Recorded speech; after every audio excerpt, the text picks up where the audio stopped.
TV പ്രേക്ഷക സംഗമവും വിടുതൽ ശുശ്രൂഷയും ഇന്ന് രാവിലെ 10-ന് ഈരാറ്റുപേട്ടയിൽ. 2015 മെയ് 23 ശനി, PTMS പുളിക്കൽ ഓഡിറ്റോറിയം. TV പ്രേക്ഷക സംഗമവും വിടുതൽ ശുശ്രൂഷയും കാട്ടാക്കടയിൽ. മെയ് 28 വ്യാഴം രാവിലെ 10-ന് കാട്ടാക്കട ക്രിസ്ത്യൻ കോളേജ് ഓഡിറ്റോറിയം.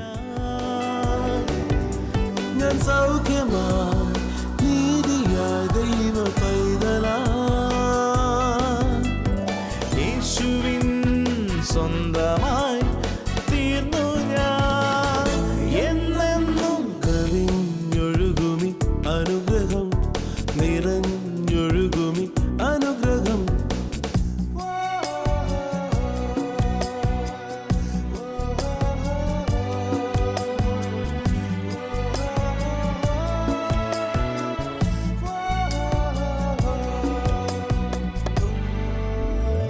പാടുമെൻ്റെ നാഥനായി നവകീർത്തനം ഇനി എന്നുമേ നിറയുന്നെൻ ഹൃദയമാകെ നന്ദിയാ. കവിഞ്ഞൊടുന്ന അനുഗ്രഹത്തിലേക്ക് ഒരിക്കൽ കൂടെ സ്വാഗതം. വീണ്ടും തൃശ്ശൂരിൽ നടന്ന യേശുക്രിസ്തുവിൽ ശാപവിമുക്തി, ശാപത്തിൽ നിന്ന് അനുഗ്രഹത്തിലേക്ക് എങ്ങനെ ചുവടുവെക്കാം, ക്രിസ്തു മുഖേന ഉള്ള അനുഗ്രഹം എല്ലാ മാനവജാതിക്കും ഉള്ളതാണ്. അത് ആർക്ക് വേണ്ടിയും പ്രത്യേകം മാറ്റിവെച്ചിട്ടില്ല, ക്രിസ്തു എല്ലാവരുടെയുമാണ്. ആ അനുഗ്രഹ ശുശ്രൂഷയിലേക്ക് നമ്മൾ കടക്കാൻ പോകുന്നത് തങ്കുബ്രദർ ചെയ്ത മനോഹരമായ ആ സന്ദേശത്തിലേക്ക് നമുക്ക് കടക്കാം. അനുഗ്രഹം നമുക്ക് പ്രാപിക്കാം. യേശു ക്രിസ്തു ഉയർത്തെഴുന്നേറ്റ് ജീവിക്കുന്നു. യേശു ക്രിസ്തു എന്ന് പറയുന്നത് ഒരു സമൂഹത്തിൻ്റെ ദേവനല്ല. യേശു ക്രിസ്തു ക്രിസ്ത്യാനിയുടെ ദേവനല്ല, ലോകരക്ഷകനാണ്. തൻ്റെ അടുക്കൽ ആർക്കും വരാം, തന്നെ ആർക്കും വിശ്വസിക്കാം. ആര് ചെന്നാലും യേശുവിൻ്റെ സ്വന്തം വാമൊഴിയ എങ്ങനെയാണ് പറഞ്ഞത്? എൻ്റെ അടുക്കൽ വരുന്ന ആരെയും ഞാൻ ഉപേക്ഷിക്കത്തില്ല. ഹല്ലേലൂയ. എന്നാൽ യേശു ക്രിസ്തുവിൻ്റെ വരവിൻ്റെ ഉദ്ദേശം എന്തായിരുന്നു? യേശു ക്രിസ്തുവിൻ്റെ വരവിൻ്റെ ഉദ്ദേശം, യേശു വരുന്നവരെയും ദൈവത്തെക്കുറിച്ചുള്ള പൂർണ്ണമായ അറിവ് ആർക്കും ഇല്ലായിരുന്നു. യേശു വരുന്നവരെയും ദൈവവചനത്തിൽ ഇങ്ങനെയാണ് പറയുന്നത്, ദൈവം പണ്ട് ഭാഗമായി വിവിധങ്ങളായി എന്ന് പറഞ്ഞാൽ പൂർണ്ണതയുള്ള ദൈവം ആരാന്നും ദൈവത്തെക്കുറിച്ചുള്ള പരിജ്ഞാനം ഇല്ലാഞ്ഞ സമയത്ത് അവരോർ വിചാരിച്ച രീതിയിൽ ദൈവങ്ങളെ ആക്കി മാറ്റി. അവർ ആരെയൊക്കെയാണോ ഭയപ്പെട്ടത് അതിനെല്ലാം പിടിച്ച് ദൈവമാക്കി. മാത്രമല്ല, ദൈവത്തിൻ്റെ പരിപൂർണ വെളിപ്പാടില്ലാത്ത ദൈവ ജനത്തെ നടത്തിയവർ പോലും ദൈവത്തെ ഉള്ളതുപോലെ അവർക്ക് വ്യാഖ്യാനിക്കാനോ പറയാനോ പറ്റില്ല. കാര്യം ദൈവത്തിൻ്റെ കൂടെ ഇരുന്ന ഒരുവനേ ഉള്ളൂ, അവൻ്റെ പേരാണ് യേശു ക്രിസ്തു. He is God himself. Hallelujah. പലർക്കും പല ചോദ്യങ്ങൾ വന്നേക്കാം. യേശു പറഞ്ഞില്ലല്ലോ താൻ ദൈവമാണ്, പിന്നെ എന്തിനാണ് നിങ്ങൾ യേശുവിനെ പിടിച്ച് ദൈവമാക്കുന്നത്? ദൈവം ഒരുവനേ ഉള്ളൂ എന്ന് നമ്മുടെ മനസ്സിലും സാധാരണ പൊതു ചർച്ചകളിലും വരുന്ന ഒരു സംശയമാണ്. യേശു ഒരിക്കലും പറഞ്ഞിട്ടില്ല താൻ ദൈവമാണ്. ഹല്ലേലൂയ. എന്നാൽ നിങ്ങൾ മനസ്സിലാക്കേണ്ട ഒരു കാര്യം, സുവിശേഷങ്ങളിൽ 4 സുവിശേഷങ്ങൾ നിങ്ങൾ വായിക്കുന്ന വേളയിൽ ആ സമയത്ത് ആ 4 സുവിശേഷത്തിൻ്റെയും അതിൻ്റെ ഉദ്ദേശം എന്താണെന്ന് മനസ്സിലാക്കണം. ആ 4 സുവിശേഷങ്ങളിലും യേശു ക്രിസ്തു ഭൂമിയിൽ വന്നത് എന്തിനു വേണ്ടിയാണ്? യോഹന്നാൻ സുവിശേഷം ഇങ്ങനെയാണ് പറയുന്നത്, ആരും ഒരിക്കലും ദൈവത്തെ ഒരു നാളും കണ്ടിട്ടില്ല, തൻ്റെ പുത്രൻ ആ പിതാവിനെ വെളിപ്പെടുത്താൻ വന്നിരിക്കുന്നു. സോ അയക്കപ്പെട്ടവനാ. യേശു തന്നെ പറഞ്ഞു, എന്നെ അയച്ചവൻ, ഞാൻ അയക്കപ്പെട്ടവനാ, എന്നെ അയച്ചതുപോലെ ഞാൻ നിങ്ങളെ അയക്കുന്നു. സോ അയക്കപ്പെട്ടവൻ, എബ്രായർക്ക് ലേഖനത്തിൽ ഇങ്ങനെയാണ് പറയുന്നത്, താൻ അയക്കപ്പെട്ട ഒരു അപ്പോസ്തലൻ എന്ന് പറഞ്ഞാൽ തന്നെ അയച്ച ദൗത്യം തന്നെ ദൈവം ആരാന്ന് കാണിക്കാനായിട്ടാണ്. ഞാൻ ആ ദൈവം എന്ന് താൻ പറയാനല്ല വന്നത്. ദൈവം നല്ലവനാ, സ്നേഹിക്കുന്ന പിതാവാ, നിങ്ങൾ ഉദ്ദേശിച്ചതുപോലെ ക്രൂരനല്ല എന്നൊക്കെ താൻ വെളിപ്പെടുത്താനാണ് വന്നത്. യേശു ക്രിസ്തു വരുന്നതിന് മുമ്പേ ഈ വേദപുസ്തകത്തിൽ തന്നെ പഴയ നിയമകാലത്ത് മോശ പല തരത്തിലും പല കാര്യങ്ങൾ ദൈവത്തെക്കുറിച്ച് പറഞ്ഞിരുന്നു. ആയിരുന്നു. അതൊന്നും ദൈവത്തിൽ നിന്നുള്ളതല്ലായിരുന്നു. അതാണ് നമ്മൾ വായിക്കുമ്പോൾ മോശയ്ക്ക് പോലും ദൈവത്തെ കാണാനുള്ള ആഗ്രഹമുണ്ടായിരുന്നു. മോശ ഒരിക്കൽ പറഞ്ഞു, ദൈവമേ എനിക്ക് തന്നെ ഒന്ന് കണ്ടാൽ കൊള്ളാം. പിതാവാം ദൈവം ഇങ്ങനെയാണ് പറഞ്ഞത്, എന്നെ കണ്ടാൽ ആരും ജീവിച്ചിരിക്കത്തില്ല, അതുകൊണ്ട് ഞാൻ നടന്നു പോകുമ്പോൾ പാറയുടെ വിടവിൽ നീ കയറി നിന്നാൽ ഞാൻ പോകുന്ന നിഴൽ കാണാം, എൻ്റെ പരിപൂർണത നിനക്ക് കാണാൻ പറ്റത്തില്ല. സോ മോശയുടെ മനസ്സിൽ താൻ എഴുതുമ്പോഴും വായിക്കുമ്പോഴൊക്കെ പരിപൂർണമായ ദൈവത്തെ ഒരിക്കലും കണ്ടിട്ടില്ല, വെളിപ്പെടുത്താനും പറ്റത്തില്ല. അതുകൊണ്ടാണ്, മാത്രമല്ല താൻ 20 ലക്ഷം പേരെ പുറപ്പാട് മിസ്രൈമിൽ നിന്നും പുറപ്പെടുത്തി കാനാൻ ദേശത്തിലേക്ക് യാത്ര ചെയ്യുമ്പോൾ അവരാരും വീണ്ടും ജനിച്ചവരല്ല, അവർ മർദ്ദലിക്കുന്നവരാ. അവരെ നടത്തണമെങ്കിൽ ചില കാര്യങ്ങൾ നടത്താനുള്ള കൽപ്പന കൊടുക്കേണ്ടി വരും. അതുകൊണ്ട് അത് ദൈവത്തിൽ നിന്നുള്ളത് ആണ് എന്ന് നമ്മൾ വിചാരിക്കരുത്. ഉദാഹരണത്തിന് വേണ്ടി മത്തായി സുവിശേഷം 19-ാമത്തെ അധ്യായം അതിൻ്റെ 3-ാമത്തെ വാക്യം, പരീശന്മാർ വന്ന് യേശുവിനോട് ചോദിക്കുന്ന ഒരു കാര്യമുണ്ട്. യേശുവിനോട് ചോദിച്ചത്, ഏത് കാരണത്താലും ഞങ്ങളുടെ ഭാര്യമാരെ ഉപേക്ഷിക്കാമോ? അവരുടെ ചോദ്യം, ഞങ്ങളുടെ ഭാര്യമാരെ ഡൈവോഴ്സ് ചെയ്യാനായിട്ട് ഞങ്ങൾക്ക് അനുവാദമുണ്ടോ എന്ന് മത്തായി സുവിശേഷം 19-ാം അധ്യായം അതിൻ്റെ 3-ാമത്തെ വാക്യം. അവിടെ പരീശന്മാർ യേശുവിനോട് ചോദിക്കാൻ വന്നു. യേശു വിസ്മയിച്ചുകൊണ്ട് പറഞ്ഞു, അവരെ ആദിയിൽ എന്ന് പറഞ്ഞാൽ ഏദൻ തോട്ടത്തിൽ ദൈവം മനുഷ്യനെ സൃഷ്ടിച്ചത് ആണും പെണ്ണുമായിരുന്നു. അവരെ ദൈവമായി യോജിപ്പിക്കുന്നത് മനുഷ്യനായി വേർപെടുത്തരുത് എന്ന് പറഞ്ഞാൽ ഡൈവോഴ്സ് ചെയ്യാൻ അനുവാദമില്ല, ഒരു ഭാര്യയെ ഉപേക്ഷിക്കാൻ അനുവാദമില്ല എന്ന് യേശു പറയുമ്പോൾ പരീശന്മാരുടെ മറുപടി ഇങ്ങനെയായിരുന്നു, എങ്കിലും മോശ ഞങ്ങളോട് കൽപ്പിച്ചിട്ടുണ്ടല്ലോ, ഒരു വിവാഹമോചന ഒരു പത്രം അങ്ങോട്ട് കൊടുത്താൽ 3 പ്രാവശ്യം നിന്നെ ഞാൻ ഉപേക്ഷിക്കുന്നു എന്ന് പറഞ്ഞാൽ അവളെ ഉപേക്ഷിച്ചേച്ച് നിനക്ക് പോകാം എന്ന് മോശ ഞങ്ങളോട് പറഞ്ഞിട്ടുണ്ടല്ലോ. അതിൻ്റെ മറുപടിയായി യേശു ഇങ്ങനെയാണ് പറഞ്ഞത്, മോശ നിങ്ങളുടെ ഹൃദയം കാഠിന്യം നിമിത്തം അനുവദിച്ചെന്നേ ഉള്ളൂ, അത് മോശ അനുവദിച്ചത്, ഞങ്ങളിൽ നിന്നുള്ളതല്ലായിരുന്നു എന്ന് പറഞ്ഞാൽ മോശ ജനങ്ങളെ, രക്ഷിക്കപ്പെടാത്ത ജനങ്ങളെ നടത്താനായി, ഹൃദയ കാഠിന്യമുള്ള നടത്താനായി ചില അനുവാദങ്ങളും കൽപ്പനകൾ കൊടുത്തു. അത് ദൈവത്തിൽ നിന്നുള്ളതല്ലായിരുന്നു. ദൈവത്തിൻ്റെ പദ്ധതി പരിപൂർണമായി മനസ്സിലാക്കണോ, അത് യേശു ക്രിസ്തുവിൽ മാത്രമേ മനസ്സിലാകത്തുള്ളൂ. കാര്യം ദൈവത്തിൽ നിന്നും വന്ന ഒരുവനേ ഉള്ളൂ, അവൻ്റെ പേരായി യേശു ക്രിസ്തു. ബാക്കിയെല്ലാം നിഴലുകളായിരുന്നു. അതുകൊണ്ടാണ് 2 കൊരിന്ത്യർ 3 നിങ്ങൾ മുഴുവൻ വായിക്കുമ്പോൾ അവിടെയെല്ലാം കല്ലിൽ എഴുതിയിരിക്കുന്ന മരണ ശുശ്രൂഷ എന്ന പദമാണ് പഴയ നിയമത്തെക്കുറിച്ച് പറയുന്നത്. അവിടെ കല്ലിൽ എഴുതിയിരിക്കുന്ന മരണ ശുശ്രൂഷ എന്ന് പറഞ്ഞാൽ ജീവനില്ലാത്ത, ദൈവത്തിൻ്റെ ജീവനില്ലാത്തവരെ നടത്താനുള്ള കൽപ്പനകളുടെ ശുശ്രൂഷ. അത് കൽപ്പനകളാലല്ല വീണ്ടും ജനിച്ചവൻ നടത്തുന്നത്, അവൻ പരിശുദ്ധാത്മാവിനാലാണ് നടത്തപ്പെടുന്നത്. ഹല്ലേലൂയ, ചേർന്ന് കർത്താവിനെ സ്തോത്രം ചെയ്യാം. അത് എന്തുകൊണ്ടാണ് ഞാനിത് ആരംഭമായി തന്നെ പറയുന്നതിൻ്റെ കാരണം പിശാചിൻ്റെ തന്ത്രം, ശാപത്തിൻ്റെ കാരണങ്ങൾ പറയുമ്പോൾ ആദ്യത്തെ പിശാചിൻ്റെ തന്ത്രം എന്താണെന്ന് ചോദിച്ചാൽ, ആരെയാണ് ആരാധിക്കേണ്ടത് എന്ന് ആ ആരാധനാ യോഗ്യനായിരിക്കുന്ന സൃഷ്ടാവിൽ നിന്നും മാറി മറ്റ് പലരെയും നമ്മുടെ മുമ്പിൽ ആരാധിപ്പാനായി മുമ്പിൽ കൊണ്ട് ഇട്ട് തരും. ഹല്ലേലൂയ. അതിനാണ് കൗണ്ടർ ഫീറ്റിംഗ് വർഷിപ്പ് എന്ന് പറയുന്നത്. നമുക്ക് തോന്നിപ്പോവും ഇതാണ് ഭയങ്കര ആരാധന. അതുകൊണ്ടാണ് നമ്മുടെ ശുശ്രൂഷകളിൽ ഞാൻ പ്രത്യേകം പറയും, വോളിയം ഒന്നും കൂട്ടരുത്. കാര്യം ഡ്രമ്മും വോളിയവും ഓർഗനും ഒക്കെ ഭയങ്കര ബഹളമാണെങ്കിൽ നമുക്ക് തോന്നും അത് പരിശുദ്ധാത്മാവാ. അല്ല, പരിശുദ്ധാത്മാവിൻ്റെ പ്രവൃത്തി വേറെയാ. ഹല്ലേലൂയ. ഇത് ഓർഗൻ്റെ താളത്താൽ നടക്കുന്ന സാധനമല്ല. കൗണ്ടർ ഫീറ്റിംഗ് വർഷിപ്പ് എന്ന് പറഞ്ഞാൽ ആരാധന. കൗണ്ടർ ഫീറ്റിൻ്റെ അർത്ഥം തന്നെ കള്ളനോട്ട് അടിക്കുന്ന പോലെ, കൗണ്ടർ ഫീറ്റ് നോട്ട് എന്ന് നമ്മൾ പറയുന്നത് പോലെ. ഒരിക്കലും അതിന് വ്യത്യസ്തത നമുക്ക് പെട്ടെന്ന് കണ്ടുപിടിക്കാൻ പറ്റത്തില്ല. ഇപ്പോൾ 100 രൂപ നോട്ട് നീല നിറമാണെങ്കിൽ അത് ചുമല നിറത്തിൽ 100 രൂപ നോട്ട് കണ്ടാൽ അപ്പോഴേ നിങ്ങൾ സംശയിക്കും.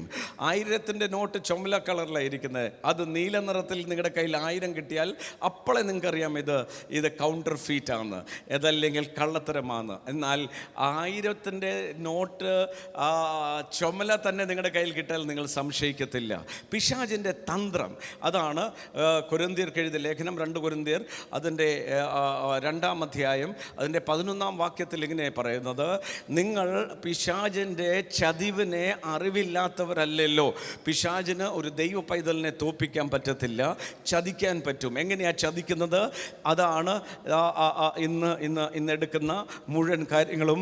ചതിക്കുക എന്ന് പറഞ്ഞാൽ ദൈവം വെച്ചിരിക്കുന്ന അനുഗ്രഹം കിട്ടാതിരിക്കാനായി ദൈവം വെച്ചിരിക്കുന്ന അനുഗ്രഹത്തിൽ നിന്നും തട്ടിമാറ്റി എവിടെയൊക്കെയോ ശ്രദ്ധ കൊണ്ടുപോയി ദൈവം അല്ലാത്തതിനെ ആരാധിക്കുക. ദൈവം അല്ലാത്തതിനെ ആരാധിക്കുക എന്ന് പറഞ്ഞാൽ ചിലപ്പോൾ നമ്മളെ തന്നെ നമ്മൾ ആരാധിക്കും, സ്വയത്തെ ബൂസ്റ്റ് ചെയ്യും. അതെല്ലാം പിശാചിൻ്റെ തന്ത്രമാണ്. മറക്കരുത്, നമ്മുടെ മിഷൻ മാസങ്ങളാണ് നടന്നുകൊണ്ടിരിക്കുന്നത്. നിങ്ങൾ കുടുംബമായി പ്രാർത്ഥിച്ചെന്ന് ഞാൻ വിശ്വസിക്കുന്നു, പ്ലാൻ ചെയ്തെന്ന് ഞാൻ വിശ്വസിക്കുന്നു. വീട്ടിൽ നിങ്ങളെല്ലാവരും ചേർന്ന് ആലോചിക്കണം, പ്രാർത്ഥിക്കണം. നമ്മൾ ഈ TV പ്രോഗ്രാമിന് വേണ്ടി, അനേകരുടെ വിടുതലിന് വേണ്ടി നമുക്ക് എന്താ ചെയ്യേണ്ടത്? ചില കുടുംബങ്ങൾക്ക് ഒരുപക്ഷെ ഒരു ക്യാമറ നമുക്ക് വേണ്ടി വാങ്ങിത്തരും, അല്ലെങ്കിൽ നമ്മുടെ സ്റ്റുഡിയോയ്ക്ക് വേണ്ടി കൊടുക്കുവാൻ, അല്ലെങ്കിൽ ഒരു പ്രോഗ്രാമിന് വേണ്ടി കൊടുക്കാൻ ചിലപ്പം ഒരു ചെറിയ തുകയായിരിക്കും. അതല്ലെങ്കിൽ ഒരു ക്യാമറ മുഴുവനായി കൊടുക്കാനായിരിക്കും. എന്താണോ ചെയ്യാൻ പറ്റുന്നത് പ്രാർത്ഥിക്കണം. നമ്മളെല്ലാം ചേരുമ്പോഴാണ് ഈ ശുശ്രൂഷ നടക്കുന്നത്. വീണ്ടും ഓർപ്പിക്കട്ടെ, അനേകർ ഇന്ന് നമ്മളുടെ ഈ പ്രോഗ്രാമിലൂടെ അനേക കുടുംബങ്ങൾ വിടുതലായി, ആത്മഹത്യയിൽ നിന്ന് വിടുതലായി, അത്ഭുതങ്ങളിലേക്ക് നടന്നില്ലേ? നമുക്കൊന്നിച്ച് കർത്താവിൻ്റെ ഈ വേല ചെയ്യാം. മിഷൻ മന്ത്സിൽ ഈ കാണുന്ന നമ്പറിൽ നിങ്ങൾ ബന്ധപ്പെടണം. നിങ്ങൾക്ക് എന്താണ് ഇതിനെ സപ്പോർട്ട് ചെയ്യാൻ എങ്ങനെ പറ്റുന്നത്? നിങ്ങൾ ഈ നമ്പറിൽ വിളിച്ച് സംസാരിക്കുക, അതിനുള്ള ഡയറക്ഷൻസ് തരും.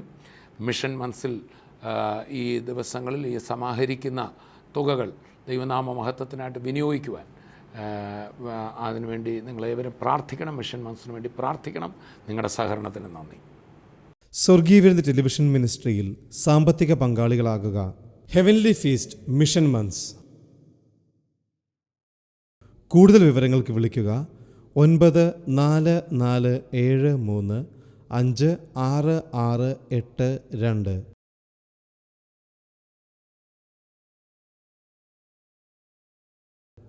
വരൂ, യേശുവിനായി സുവിശേഷത്തിനായി വിതറാം, വാരി വിതയ്ക്കാം.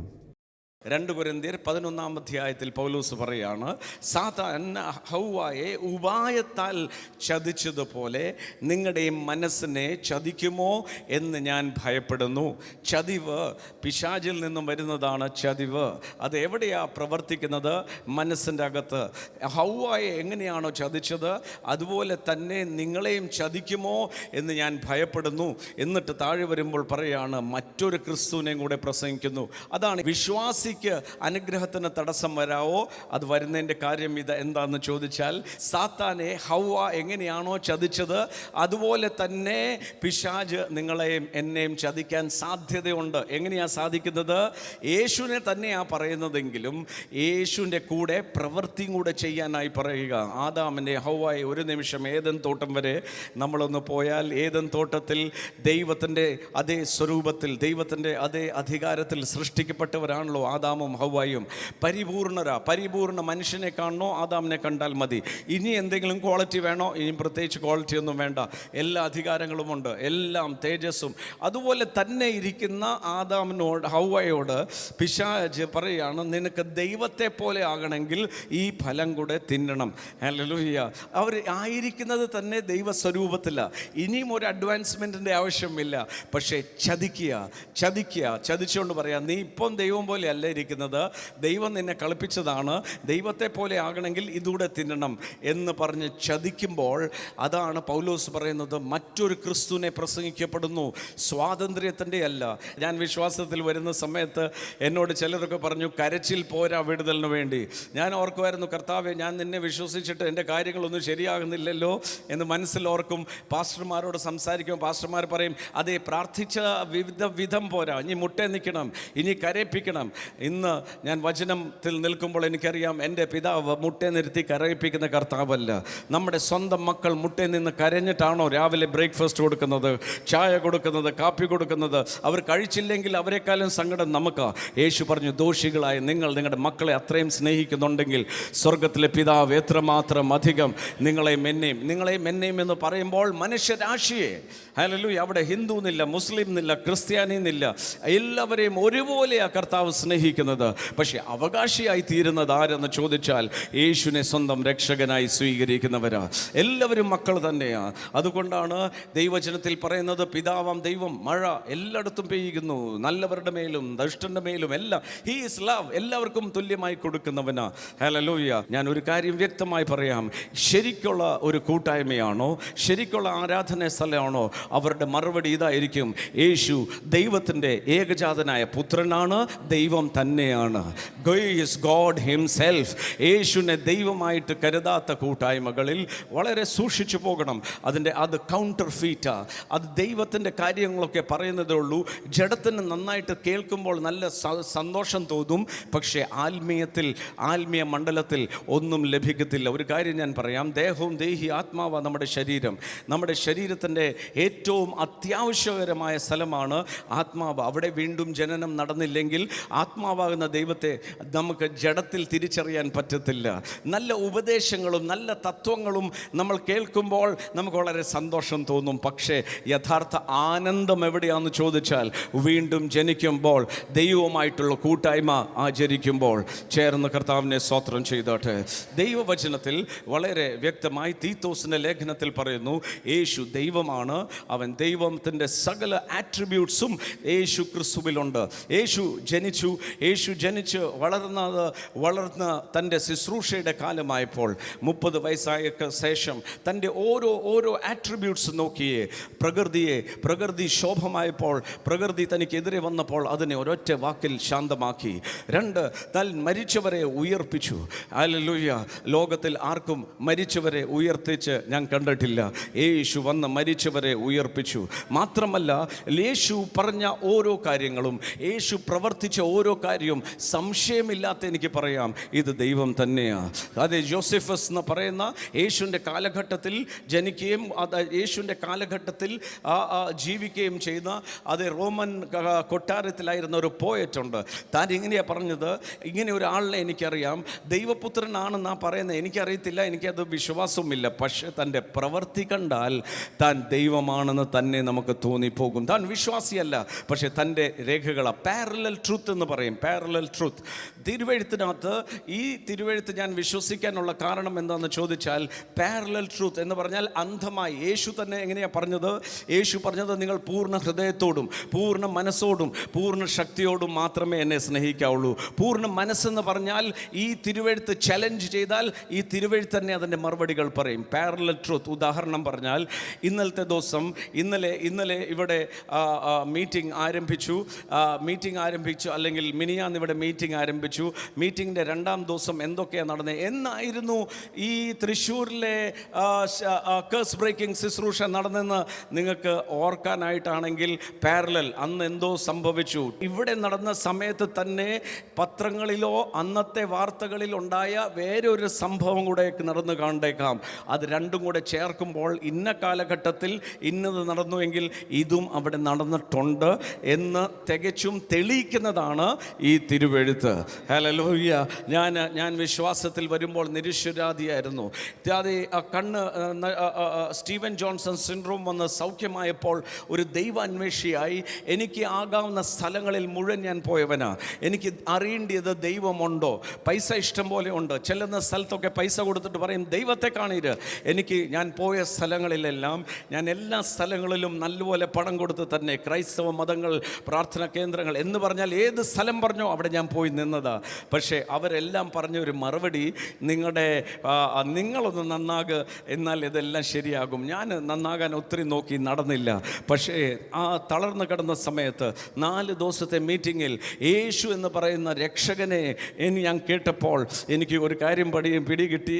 ഇത് ക്രിസ്ത്യാനികളുടെ കുത്തകയൊന്നുമല്ല. യേശു എന്ന് പറയുന്നത് ദൈവത്തിൻ്റെ പുത്രന, ദൈവമാണ്. ആ യേശു എൻ്റെ ഹൃദയത്തിൽ വന്നപ്പോൾ നന്നാകാൻ മേലാത്ത എന്നെ നന്നാക്കി എടുത്തു. അതാണ് യേശു. ഹല്ലേലൂയ. എൻ്റെ സ്വന്തം പരിശ്രമം കൊണ്ട് ചെയ്യാൻ പറ്റാഞ്ഞതെല്ലാം യേശു ചെയ്തു തീർത്തു. സോ നമ്പർ 1, യേശു ദൈവത്തിൻ്റെ പുത്രന്. 2, കൗണ്ടർ ഫീറ്റിംഗ് എന്ന് പറഞ്ഞാൽ യേശു ആണെന്ന് പറഞ്ഞ് നടക്കുന്ന ചിലർ. യേശുവിന് മറ്റൊരു പേരുമില്ല. യേശുവിന് യേശു എന്ന് മാത്രമേ പേരുള്ളൂ. യേശു പറഞ്ഞു, അന്ത്യകാലം വരുമ്പോൾ എൻ്റെ പേരെടുത്ത് പലരും വരും. നിങ്ങൾ ഇവിടെ ഉണ്ടെന്നും അവിടെ ഉണ്ടെന്നും പറഞ്ഞ് നിങ്ങൾ ഓടരുത്. യേശുവിനെ കുറിച്ച് വ്യക്തമായി എങ്ങനെ അറിയാം? നമുക്കറിയാം യേശു ഈ ഭൂമിയിൽ ഇന്നുണ്ടോ ഇല്ലേ? ഇല്ല. യേശുവിനെ ദർശനം കണ്ടു, യേശു എൻ്റെ അടുക്കൽ വന്നു എന്ന് പറയുന്നത് നടക്കുമോ? അങ്ങനെ നടന്നാൽ യേശുവിൻ്റെ രണ്ടാമത്തെ വരവ് അപകടത്തിലാകും. പിന്നെ എങ്ങനെയാണ് യേശുവിനെ കാണുന്നത്? യേശുവിനെ കാണുന്നത് ദർശനത്തിൽ കാണാം, ട്രാൻസ് ആകുമ്പോൾ കാണാം. അത് റിയലായിട്ട് നമുക്ക് തോന്നിയേക്കാം, അത് റിയൽ തന്നെ, അത് ട്രാൻസാ. അല്ലാതെ ശരീരത്തിൽ യേശു ഒരിക്കലും ഇനിയും ഭൂമിയിൽ വരുത്തില്ല. ഗലീല അതേ യേശു ഉയർത്തെഴുന്നേൽക്കുമ്പോൾ അപ്പോസ്തലപ്രവൃത്തി 1-ാം അധ്യായത്തിൽ, അതേ അപ്പോസ്തലപ്രവൃത്തി 1-ാം അധ്യായത്തിൽ യേശു ഉയർത്തെഴുന്നേറ്റ് മേഘാരൂഢനായി പോകുമ്പോൾ അവിടെ ആയിരുന്ന ശിഷ്യന്മാർ മേഘാരൂഢനായി പോകുന്ന യേശുവിനെ നോക്കി നിൽക്കുമ്പോൾ അപ്പോസ്തലപ്രവൃത്തി 1-ാം അധ്യായം 10-ാമത്തെ വാക്യം എങ്ങനെയാണ് പറയുന്നത്? ദൂതന്മാർ വന്ന് പറഞ്ഞു, ഗലീല പുരുഷന്മാരെ, നിങ്ങൾ മേലിലോട്ട് എന്താ നോക്കി നിൽക്കുന്നത്? മേഘാരൂഢനായി ഇവൻ പോയതുപോലെ തന്നെ ഇനി മടങ്ങി വരും. ഹല്ലേലൂയ. അതുകൊണ്ടാണ് വെളിപ്പാട് പുസ്തകത്തിൽ പറയുന്നത്, അവൻ വരാൻ പോകുന്നത് എങ്ങനെ? അവൻ മേഘാരൂഢനായേ വരുത്തുള്ളൂ. അവൻ മേഘാരൂഢനായി, ഹല്ലേലൂയ, ഗംഭീര നാദത്തോടും പ്രധാന ദൂതന്റെ ശബ്ദത്തോടുമാണ് മാത്രം വരാൻ പോകുന്നത്. ചേർന്ന കർത്താവിനെ സ്തോത്രം ചെയ്താട്ടെ. ഞാൻ ഒരു കാര്യം പറയാം. വിടുതൽ എന്ന് പറയുന്ന വാക്കിൻ്റെ അർത്ഥം എന്താണ്? വിടുതൽ എന്ന് പറയുന്നത് ശാരീരികമായ രോഗസൗഖ്യമോ സാമ്പത്തികമായിട്ട് ഉള്ള മുന്നേറ്റത്തിൻ്റെ പേരല്ല വിടുതൽ. യഥാർത്ഥ വിടുതൽ എന്ന് പറയുന്നതിൻ്റെ അർത്ഥം ചതിവിൽ നിന്നും അസത്യത്തിൽ നിന്നും സത്യമറിയുന്നതാണ് വിടുതൽ. ഈ സൃഷ്ടിക്കുന്ന പിതാവാം ദൈവം എൻ്റെ സ്വന്തം പിതാവാണെന്ന് തിരിച്ചറിയുന്നതാണ് യഥാർത്ഥമായ വിടുതൽ. എൻ്റെ പിതാവ് എന്ന് വിളിക്കാനുള്ള സ്വാതന്ത്ര്യം ക്രിസ്തു മുഖാന്തരം ലഭിച്ചിരിക്കുന്നത് ഓർത്ത് ഞാൻ കർത്താവിനെ സ്തോത്രം ചെയ്യുന്നു. ഹല്ലേലൂയ. ദൈവവചനത്തിന് വിപരീതമായിട്ട് ഞാൻ വീണ്ടും ആവർത്തിക്കാം, പ്രവചിക്കുന്ന പ്രവാചകൻ ഈ ലോകത്തിലെ നമ്പർ 1 ദൈവദാസനായിക്കോട്ടെ, അവർ പറയുന്നത് എടുക്കരുത്. ഈ പറയുന്ന ഞാൻ ഇവിടെ നിന്നുകൊണ്ട് ശുശ്രൂഷിക്കുമ്പോൾ ഞാൻ പറയുന്ന വചനം, അത് ഈ എഴുതിയിരിക്കുന്ന വചനത്തിൽ ഉണ്ടെങ്കിൽ മാത്രമേ എടുക്കാവുള്ളൂ, അല്ലെങ്കിൽ അത് ചവിട്ടുകൊട്ടെ കളഞ്ഞേക്കണം. കാര്യം എന്താണെന്ന് പറഞ്ഞാൽ ദൈവത്തിൻ്റെ പരിപൂർണത ക്രിസ്തുയേശുവിലാണ്. ആ പരിപൂർണത വെളിപ്പെടുത്തിയ തിരുവെഴുത്തിൽ നിന്നും ഇനിയും ഒരു അഡീഷൻ നടക്കത്തില്ല. He is only one God. അവൻ ഏകജാതനായ പുത്രൻ, അവൻ ദൈവം തന്നെ. ചേർന്ന കർത്താവിനെ സ്തോത്രം ചെയ്തോട്ടെ. ഹല്ലേലൂയ. പലപ്പോഴും അറിവില്ലായ്മ, വീണ്ടും ആവർത്തിക്കാം, അറിവില്ലായ്മയാണ് ചതിക്കപ്പെടുന്നത്. അറിവില്ലായ്മ ആണ് ചതിക്കപ്പെടുന്നത്. എവിടെയോ എന്തോ കേട്ടു എന്ന് പറഞ്ഞു ഓടരുതേ. ഇന്ന് തങ്കു ബ്രദർ പറഞ്ഞു, ഭയങ്കരമായിരുന്നു, അത് കണ്ണും പൂട്ടി വിശ്വസിക്കരുതേ. തങ്കു ബ്രദർ അല്ല, വീണ്ടും പറയാം, ലോകത്തിലെ ഏറ്റവും വലിയ അഭിഷക്തൻ എന്ന് പറയുന്ന ആൾ പോലും നിങ്ങളോടൊരു ദൂത് പറഞ്ഞാൽ പോലും അത് തിരിഞ്ഞ് നോക്കണം, ഇവിടെ ഉണ്ടോ എന്ന്. ഇവിടെ ഇല്ലെങ്കിൽ അത് ചവിട്ടുകൊട്ടെ കളഞ്ഞേക്കണം. എനിക്കറിയാം, എൻ്റെ കർത്താവ് എന്തെങ്കിലും പറഞ്ഞിട്ടുണ്ടെങ്കിൽ അത് ആശ്വാസത്തിന് വേണ്ടിയാ. എൻ്റെ കർത്താവ് എന്തെങ്കിലും പറഞ്ഞാൽ അത് പണിതെടുക്കുവാനായിട്ടാ. യേശു ഒരിക്കലും നശിപ്പിക്കുന്നവനല്ല, അവൻ പണിതെടുക്കുന്നവനാ.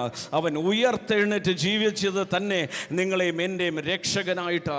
അതുകൊണ്ടാണ് ഇബ്രായർ 7 പറയുന്നത്, ഏറ്റവും ഗതികെട്ടവനെ പോലും രക്ഷിക്കുന്നവനാ എൻ്റെ കർത്താവ്. അവൻ്റെ പേര് രക്ഷിക്കുന്നവൻ, അവൻ്റെ പേര് അവൻ്റെ പേര് നിറയ്ക്കുന്നവൻ. ഹല്ലേലൂയ. ഇന്നിവിടെ നിൽക്കുമ്പോൾ യേശു ക്രിസ്തു ഉയർത്തെഴുന്നേറ്റ് ജീവിക്കുന്നു, ദൈവത്തിൻ്റെ പുത്രനാണ്, ദൈവമാണെന്ന് തെളിയിക്കാനായിട്ട് ഇന്ന് പകൽ എൻ്റെ പക്കൽ ഒന്നും കാണത്തില്ലായിരിക്കാം. പക്ഷേ എൻ്റെ അകത്തെനിക്കറിയാം, അവൻ തന്ന സന്തോഷം, അവൻ തന്ന സമാധാനം. പൈസ കൊടുത്താലും ലോകത്തിൽ ഒന്നു കൊടുത്താലും കിട്ടാത്തതൊന്ന് എൻ്റെ ഉള്ളിൽ നിത്യജീവൻ്റെ ഉറപ്പ്. ഇത് വേറെ ആർക്കും തരാൻ പറ്റത്തില്ല. അതുകൊണ്ട് തന്നെ ഞാൻ വിശ്വസിക്കും, യേശു ദൈവത്തിൻ്റെ പുത്രനാണ്, യേശു ദൈവമാ. ഏതോ പ്രവാചകനല്ല, ഏതോ നല്ല മനുഷ്യനല്ല. He is God himself. അവൻ്റെ പേര് അത്ര യേശു ക്രിസ്തു. ചേർന്ന് കർത്താവിനെ സ്തോത്രം ചെയ്യാം. ഞാനോ ലോകാവസാനത്തോളം എല്ലാ നാളും നിങ്ങളുടെ കൂടെ ഉണ്ടെന്ന് പറഞ്ഞ യേശു ആ തൃശ്ശൂർ മീറ്റിംഗ് സ്ഥലത്ത് മാത്രമല്ല, നമ്മളിന്ന് കേട്ട ആ വചനം, അത്ഭുത സൗഖ്യം, വിടുതൽ നിങ്ങളുടെ തൊട്ട് സമീപം ഇപ്പോൾ അതേ യേശുവുണ്ട്. കർത്താവെ, എന്നെ തൊടണമേ, ഞാൻ അസ്വസ്ഥതയിലാണ്, ഞാൻ വേദനയിലാണ് എന്ന് പറയുമ്പോൾ കർത്താവ് ആ വേദനയുടെ വാക്ക് മറികടക്കുന്നവനല്ല. നെഞ്ചിന് അതിവേദനയോടെ ഇരിക്കുന്ന വ്യക്തി ഇപ്പോൾ പ്രാർത്ഥിക്കണം, യേശു നിങ്ങളെ തൊടും. ചിലപ്പോൾ ഡോക്ടർമാർ ചികിത്സിച്ചിട്ട് ഫലം കാണുന്നില്ലായിരിക്കും. ചികിത്സ തെറ്റാണെന്നല്ല, ദൈവവചനം ചികിത്സയ്ക്കെതിരുമല്ല. എന്നാൽ ഡോക്ടർമാർക്ക് കഴിയാത്തിടത്ത് ദൈവത്തിൻ്റെ അത്ഭുതകരം നീളും. നമുക്കൊന്ന് പ്രാർത്ഥിക്കാം. പിതാവേ, ഞങ്ങളങ്ങേ സ്തുതിക്കുന്നു. ഇത് ഒന്നിച്ച് പ്രാർത്ഥിക്കുന്ന എല്ലാ സഹോദരങ്ങളെയും കർത്താവിൻ്റെ കരങ്ങളിൽ ഏൽപ്പിക്കുകയാണ്. ദൈവത്തിന് കഴിയാത്തതൊന്നുമില്ല എന്ന് അവിടുത്തെ വചനത്തിൽ ഞങ്ങൾ വായിക്കുന്നു. ദൈവത്തിന് വല്ലതും അസാധ്യമാണോ എന്ന്. കർത്താവെ, രോഗത്താൽ അതിഭയങ്കരമായി കഷ്ടപ്പെടുന്ന നിരവധി പേർ വളരെ വേദനപ്പെടുന്നവർ എന്നെ കേട്ടുകൊണ്ടിരിക്കുന്നു. അങ്ങയുടെ അത്ഭുതകരം നീട്ടുന്നതിനായി സ്തോത്രം. ആ നെഞ്ചിന് വലിയ അതിവേദന എടുക്കുന്ന, നെഞ്ചിനകത്ത് പിടിച്ചു മുറുക്കുന്ന പോലെ തോന്നുന്ന എല്ലാ വേദനകളും ഇപ്പോൾ സൗഖ്യമാകട്ടെ. യേശു ക്രിസ്തുവിൻ്റെ നാമത്തിൽ വിടുതലാകട്ടെ. ശരീരത്തിൽ ഈ വല്ലാതെ ഇരുണ്ടു പോകുന്ന, സാധാരണ നിറമുള്ള വ്യക്തി ചിലപ്പോൾ ഇരുണ്ടവർ തന്നെയായിരിക്കും, പക്ഷേ എന്തോ കരുവാളിക്കുന്ന പോലെ ശരീരം മുഴുവൻ വല്ലാത്ത നിറം മാറുന്ന ആരോ എന്നെ കേൾക്കുന്നു. ആ കർത്താവിൻ്റെ കരം ഈ നിമിഷം തന്നെ അപ്പോൾ അവരെ തൊട്ട് അവിടുന്ന് പൂർണ്ണ സൗഖ്യമാക്കണം. കർത്താവെ, ഞങ്ങൾ വായിക്കുന്നു, അങ്ങ് കുഷ്ഠരോഗികളെ തൊട്ടപ്പോൾ അവർ സൗഖ്യമായി. ത്വക്ക് രോഗങ്ങൾ സൗഖ്യമാകട്ടെ, അസ്വസ്ഥതകൾ മാറട്ടെ. കേട്ടുകൊണ്ടിരിക്കുന്ന കുടുംബങ്ങളിൽ കർത്താവിൻ്റെ സമാധാനം പുലരണം. യേശു കർത്താവാണെന്ന് ഓരോ വ്യക്തികളും തിരിച്ചറിയുവാൻ കർത്താവ് ഇടയാക്കുന്നതിനായി സ്തോത്രം. പ്രാർത്ഥന കേട്ടതിനായി നന്ദി. യേശുവിൻ നാമത്തിൽ തന്നെ ആമേൻ. ആമേൻ. കർത്താവ് നിങ്ങളെ വിടുവിച്ചിട്ടുണ്ട്. നിങ്ങളുടെ വിടുതലുകൾ ഈ നമ്പറിൽ അറിയിക്കണം. വീണ്ടും ഞാൻ ഓർപ്പിക്കട്ടെ, യേശു കർത്താവ് ആരുടെയും, ഒരു വിഭാഗത്തിൻ്റെയും പ്രത്യേകിച്ച് ആരുടെയും അല്ല, ലോക മാനവ ജാതിക്ക് വേണ്ടി ദൈവം തന്ന രക്ഷയാണ് ക്രിസ്തു ഉയർത്ത് ജീവിക്കുന്നു. നിങ്ങളുടെ സമീപമുണ്ട്. ആ യേശുവിനൊന്ന് ഹൃദയം വിട്ടുകൊടുത്താൽ നമ്മൾ രൂപാന്തരപ്പെടും. നമുക്ക് പ്രത്യാശ ഉണ്ടാകും. മരണാനന്തര ജീവിതത്തെക്കുറിച്ച് ഉറപ്പുണ്ടാകും. കർത്താവ് നമ്മളെ അനുഗ്രഹിക്കട്ടെ. അടുത്ത എപ്പിസോഡിൽ വീണ്ടും കാണാം. I bless you in Jesus name. Amen. സ്വർഗീയ ടെലിവിഷൻ മിനിസ്ട്രിയിൽ സാമ്പത്തിക പങ്കാളികളാകുക. Heavenly feast mission months. കൂടുതൽ വിവരങ്ങൾക്ക് വിളിക്കുക 9447356682.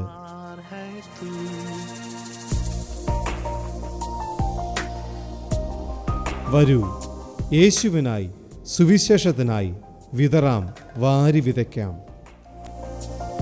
TV പ്രേക്ഷക സംഗമവും വിടുതൽ ശുശ്രൂഷയും ഇന്ന് രാവിലെ 10 ഈരാറ്റുപേട്ടയിൽ. 2015 മെയ് 23 ശനി, PTMS പുളിക്കൽ ഓഡിറ്റോറിയം. TV പ്രേക്ഷക സംഗമവും വിടുതൽ ശുശ്രൂഷയും കാട്ടാക്കടയിൽ മെയ് 28 വ്യാഴം രാവിലെ 10 Kattakada Christian college auditorium. TV പ്രേക്ഷക സംഗമവും വിടുതൽ ശുശ്രൂഷയും ചവറയിൽ മെയ് 29 വെള്ളി രാവിലെ 10 SGK ഓഡിറ്റോറിയം, ബസ് സ്റ്റാൻഡിന് സമീപം. TV പ്രേക്ഷക സംഗമവും വിടുതൽ ശുശ്രൂഷയും കൊട്ടാരക്കരയ്ക്ക് സമീപം ചെങ്ങമനാട്ട് മെയ് 30 ശനി രാവിലെ 10 അരോമ ഓഡിറ്റോറിയം. तूने हमको सिखाए प्रेम की परिभाषा को,